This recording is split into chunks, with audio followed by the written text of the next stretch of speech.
Boo! I got you. Carly here doing a special episode of Gender Pop. It's going to be a mini episode. Hopefully, I can keep it pretty short. It's going to be real chill and casual and off the cuff here. I thought it would be fun for this hallowed month of October, the week leading up to Halloween. In fact, it should be Halloween now to do a quick episode about my four favorite watches of the season. I intentionally tried to watch something every night, a horror movie or a spooky movie of some kind. Um, and I also intentionally tried to watch things that were new to me that I hadn't seen before. And it was really fun. Found some new favorites, I think. Found a few duds, but it's all in the spirit of film love and continuing to broaden my film horizons and everything. So I thought it would be fun to just kind of gab on a little bit about the ones that I like the most. So I'm going to shut up now and we're going to start with number one, and it's in no particular order.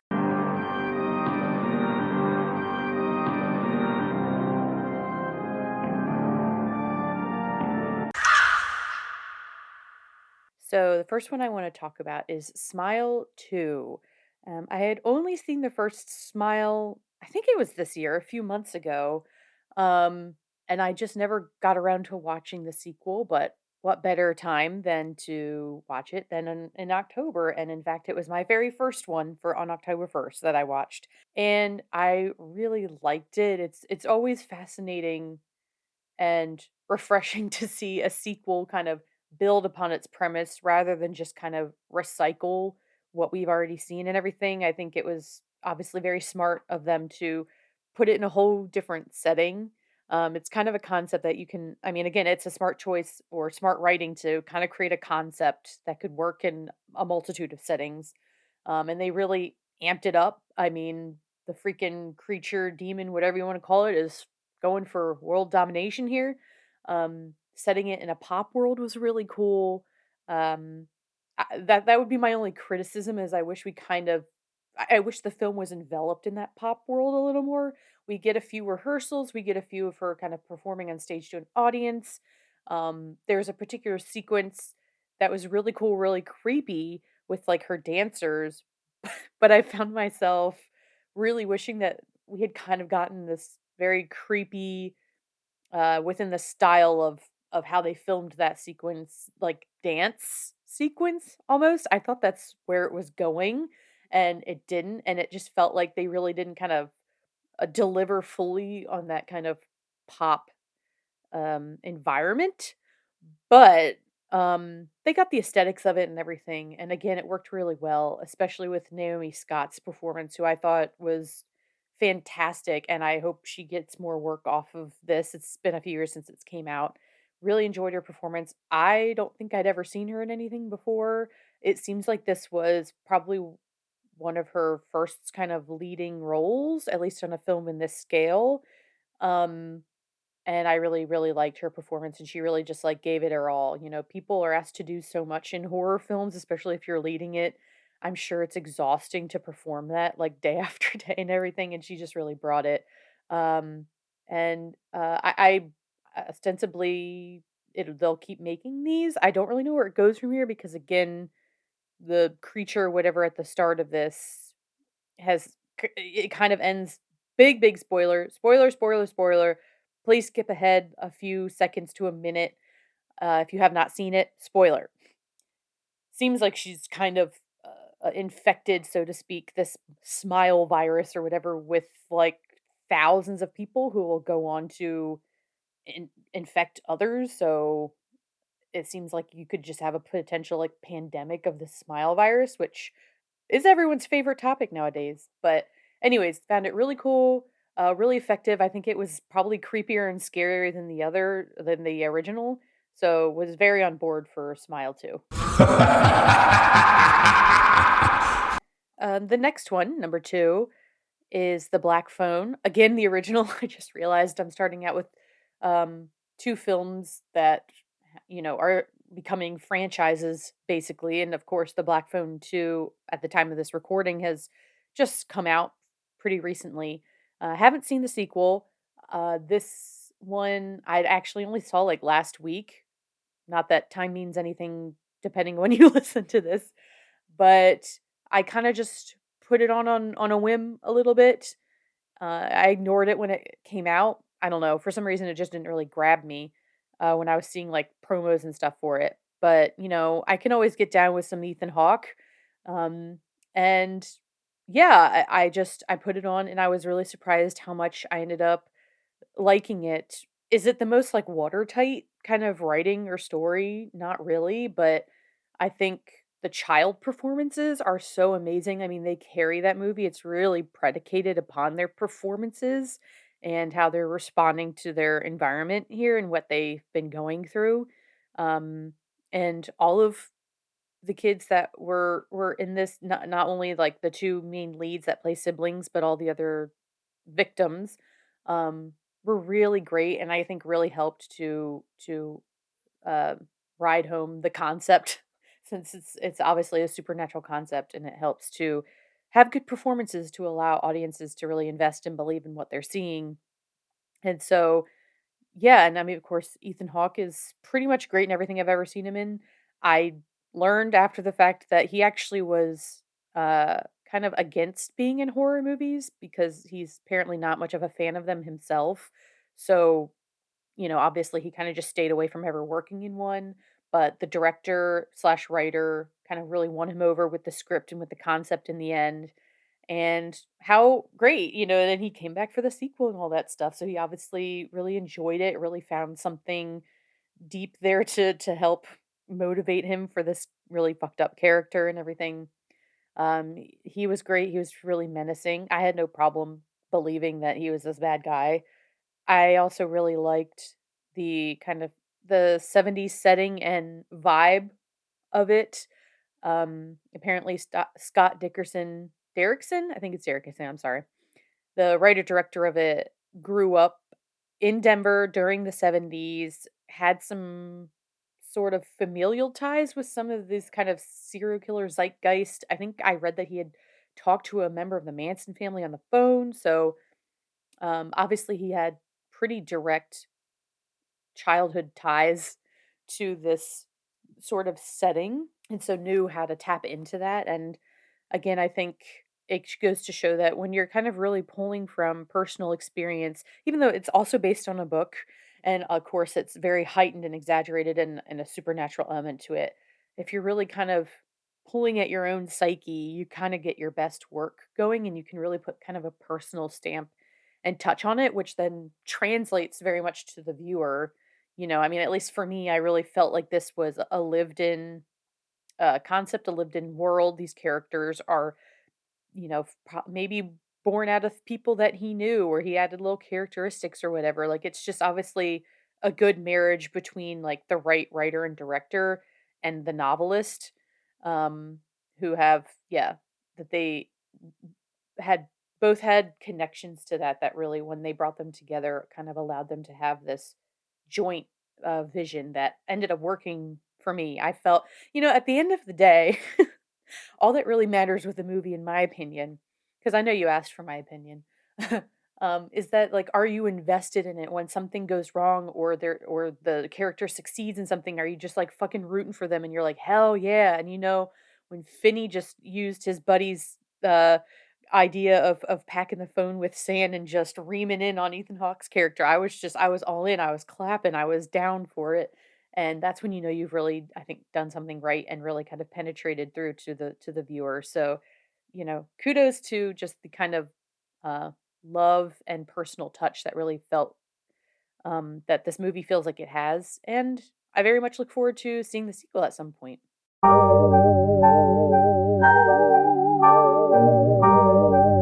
Okay, on to number 3.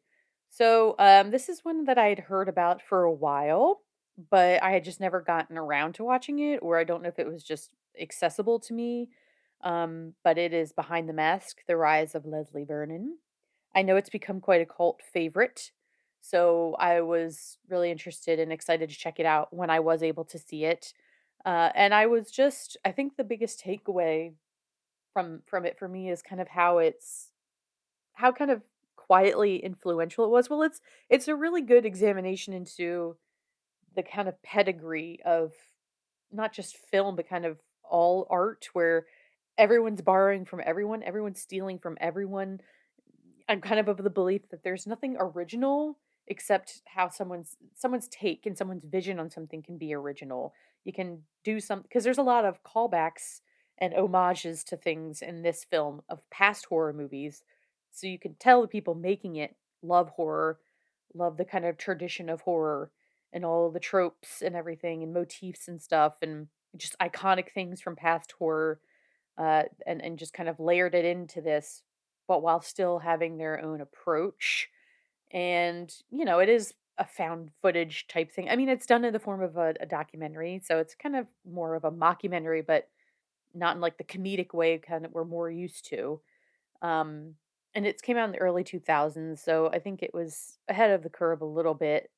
And I would wager it even kind of is more relevant today considering how popular the true crime genre is, and it kind of definitely leans into our fascination with like serial killers and violent people and I just remember the whole movie I was struggling. I mean, because it also brings up the ethics of making documentaries because obviously there's a big rule around like you don't get involved. The people that are filming, you don't get involved. You don't insert yourself into it. Of course, people have eschewed those rules, and I'm of the belief that you probably should if, like, people are if someone is actively seeking someone to kill, would probably be, a really good reason to break that rule. And I just struggled the whole time with like as things were ramping up and they were following this guy and he was getting closer and closer to enacting out his sick fantasies and everything,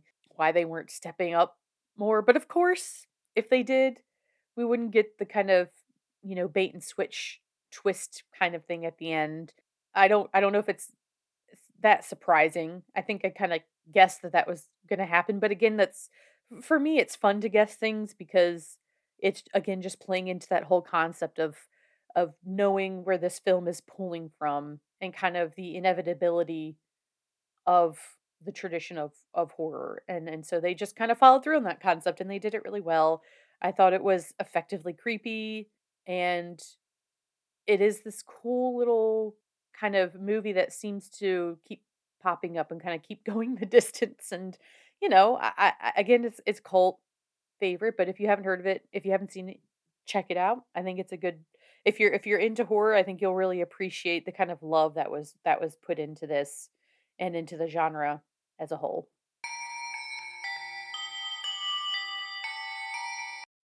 All right, we're already on to number 4, the final one, and it is Dario Argento's Inferno. It's kind of seen as a spiritual sequel to his very beloved, well-known film Suspiria. I'm a fan of Suspiria. I'm a fan of even Luca Guadagnino's Suspiria as well. And dare I say, I don't know if this is a hot take or an unpopular opinion or what, but I think I actually liked Inferno more than Suspiria. I don't know if that's a bit of I don't know if you'd call it a bias in that Suspiria is very well known. I kind of already knew what I was getting when going into it.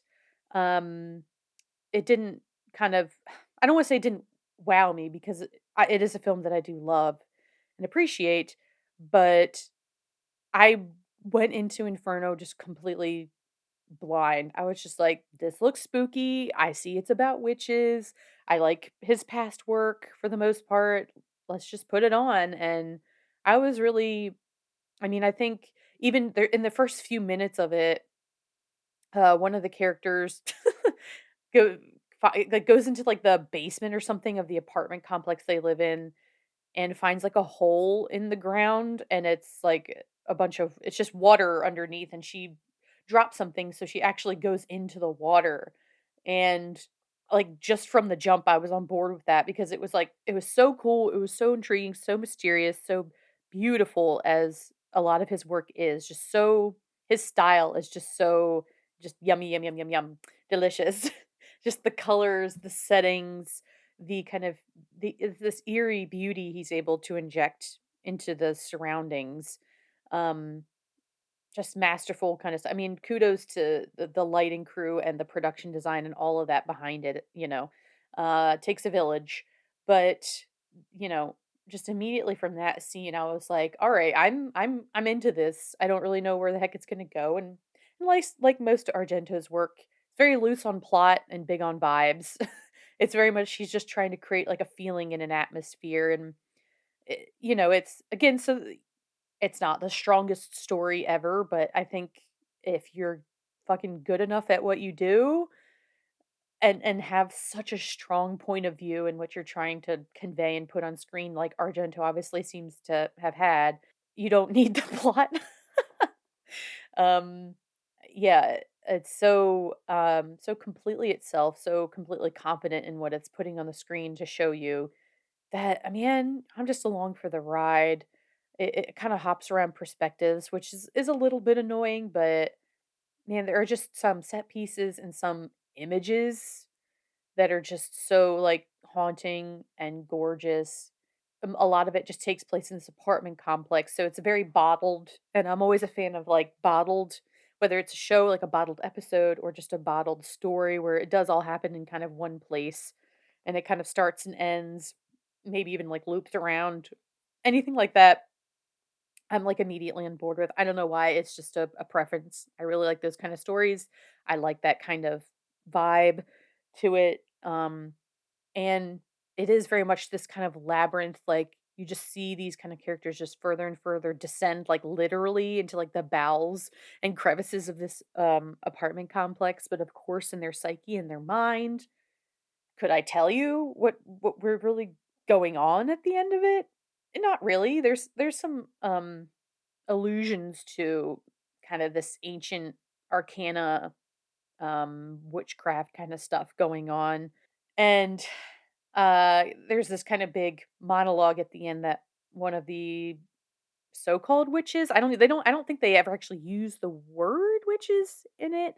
I think that's how people just describe it kind of now or after the fact, but she actually says that she's death, and you see this representation of death, and it at that moment it just becomes this really interesting meditation on death and kind of how fragile humans are in their lives are, and that like how obviously we can't escape it, and it's like yeah, I didn't expect it to kind of go that way, or they're just because that happens very late into the film to kind of suddenly be this injection of not death, but also depth, depth, into the story where it's like, oh, okay, this does kind of maybe have a point. You know, Argento. I think our in Argento. Well, I don't know. I was gonna say in Argento's mind, maybe there's a plot and it just comes out abstract, but I don't know. I'd have to do more research into his kind of behind the scenes process and everything. But I really, it ended, and I really was kind of like, whoa, that was an experience. And at the end of the day, I think that's kind of one of the best things you could walk away from kind of any artistic endeavor from is that the audience at least feels like they experienced something and they went through something. And hopefully they kind of gained something or found something within themselves in that process. But all I know is, you know, I'm going to be very suspicious of every apartment complex I go into from here on out. And apparently that they all have like the clearest water underneath all of their gunky basements. Who knew? But yeah, I'd say if you're a fan of Suspiria, you're a fan of that kind of uh Italian horror style or even Argento's work, obviously, or you're just even looking for something different, check it out. It is it's very much a combination of nasty and beauty. So if that sounds like something you can get on board with, give it a go.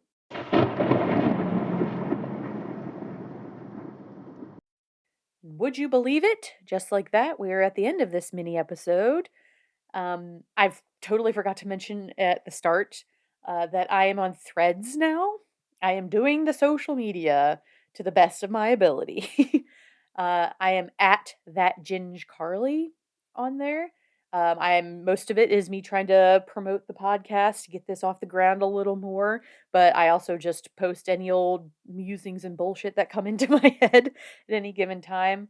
So, if you're on Threads, please reach out, please give a follow, say hey. You can even suggest episodes you'd like, or let me know you want to be a guest, or just comment, engage with my stuff, quite honestly, because it's hard building an audience on there now that it's been a platform that's existed for a couple of years, and it's been slow goings, and I already have a kind of a tenuous relationship with using social media, so kinda any interaction or love that you can show me on there, just like you show the podcast, is appreciated, and, I look forward to connecting with all of you on there.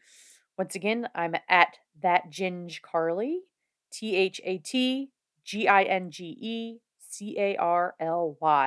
That is me on there. And I really hope that you enjoyed this little episode. Maybe I'll do some more in the future. They're kind of fun to do. Hopefully, it's a nice little surprise in your inbox or on your platform wherever you listen. It just pops up. And Gender Pop will be back in November with a full episode, as is our way here. And maybe I'll give a little tease about what that's about. Think pink, but not Barbie pink. Another kind of pink. It's very vague. It's not really going to help you. But I'm thinking of a teaser on the spot, and that's the best thing I could come up with. So you'll just have to hold tight and just wait for that to drop. And I'll see you in the next time. In the next time? That makes sense. See you next time around, guys. Thanks for listening. And have a very safe and spooky Halloween.